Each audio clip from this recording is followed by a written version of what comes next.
Yep, it's me, Tasha Rain, back again from Mystique Home and Garden. And I just want to talk about something that's been heavy on my heart. And I don't want to say heavy on my heart, but just something that I've been thinking about. And it's my level of effectiveness. And not in just one area of my life, but in all the different areas of my life.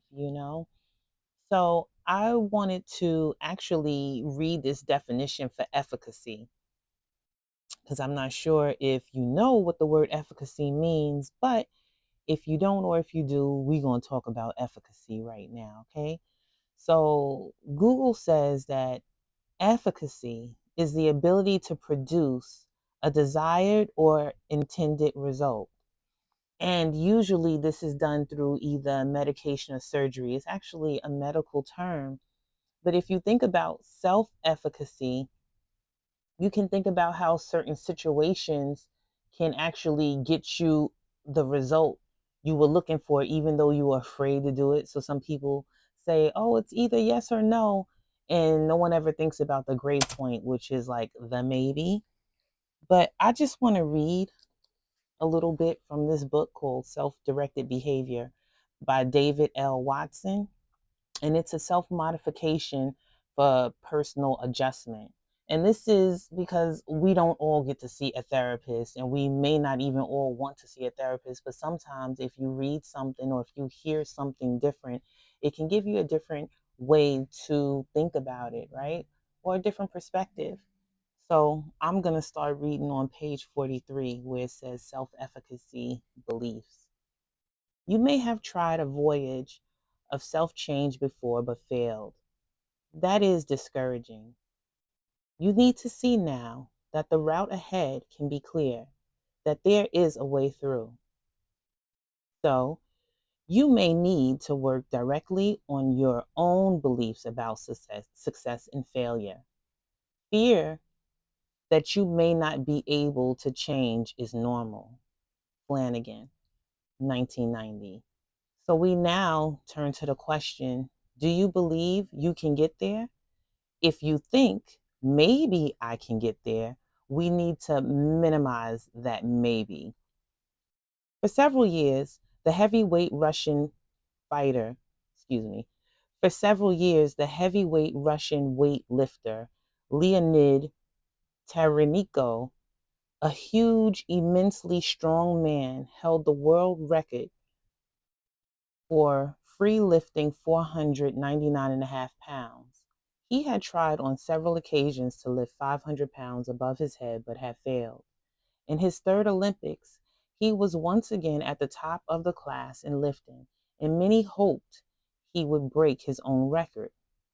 His trainer knew that Taraniko did not believe he could lift 500 pounds. At the end of the trials, when all the other strong men had been eliminated, Taraniko was allowed one more lift. No point in failing now, he told his trainer. I've already won. Put on 499.5 pounds. I can tie my record. Sure, said the trainer, but he put on 500.5 pounds. Taraniko looked fierce, turned red, strained, and lifted the weight above his head. It was a new world record, one not soon to be broken, and it was achieved primarily because Taraniko thought he was lifting 499.5 pounds, a weight he believed he could lift. A self efficacy belief is your own estimation of your skills in handling some task. It's not a general belief about yourself, but a specific belief that is tied to a particular task. It is not a yes or no belief, but it is a yes, maybe, no continuum.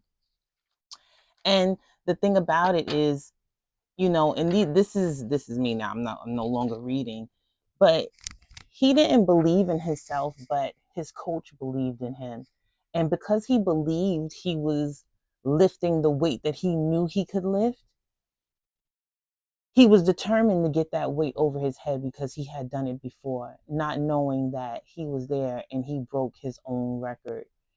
And it was just like that slight bit of intervention. So his slight bit of intervention was his coach. His coach stepped in and put that extra pound of weight on. And if you're being your own coach, you can step in and coach yourself through making better decisions and better choices, whether if that's with food or if that's with working out. But being able to actually set a goal and meet that goal is one of the most fulfilling feelings. And that feeling of success that, you know what, I did this, like I took the time out to do this, it is most joyous. And what happens is you wind up wanting more.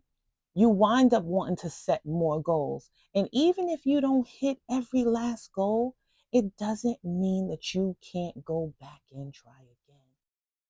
And if you can't go back and try again, there probably, in which there's always most certainly a lesson to be learned, you know? And it's about learning those lessons. And some lessons are very hard, you know, but we ain't no punks over here. So keep going.